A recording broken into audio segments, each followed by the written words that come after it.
വരുന്നു സ്വാമി. പോയി ഗ്ലാസ് വെള്ളം എടുത്തോടാ.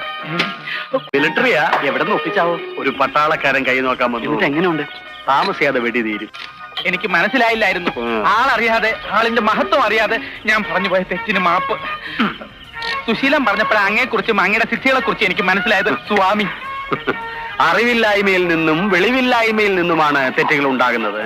അത് പൊറുക്കാൻ കഴിയാത്തവൻ അതിലും വലിയ തെറ്റാണ് ചെയ്യുന്നത്. നിന്റെ തെറ്റുകൾ നാം ക്ഷമിച്ചിരിക്കുന്നു. ഈ ഗ്ലാസ് അടുക്കളയിൽ കൊണ്ടുവയ്ക്ക്, ഇല്ലേ തട്ടി വീണ് പൊട്ടും.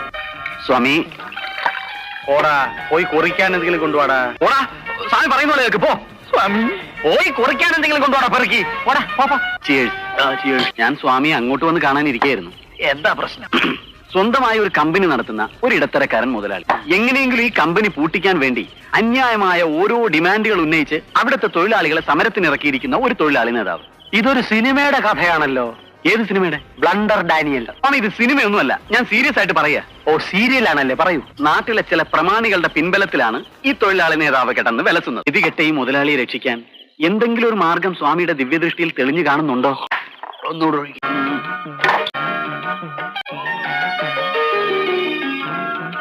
പ്രശ്നത്തിനുള്ള ഒരേ ഒരു ഏക പോംവഴി ആ നേതാവിനെ എന്നേക്കുമായി ഒതുക്കുക എന്നുള്ളതാണ്. അതെ സ്വാമി, അതാണ് വേണ്ടത്.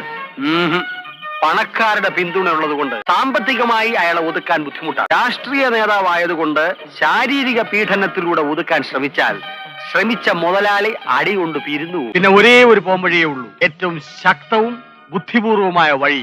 മിച്ചർ വഴി എന്താണെന്ന് പറഞ്ഞില്ല. ആർത്തി പാടില്ല, പറയാം. എങ്ങനുണ്ട് അനിയാ സുശീല?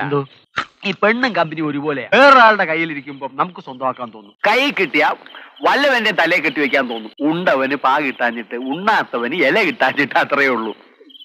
ഇല്ലാതെ പൊരുൾ മീതി എല്ലാവർക്കും വാശി വരും. ഇക്കരയ്ക്ക് എന്താ സ്വാമി? എനിക്ക് ഉടനെ ഒരു ഭജനയ്ക്ക് പോണം. സ്വാമിയുടെ എന്താണ് ഈ മണ്ടത്തരം പറഞ്ഞു തരാനാ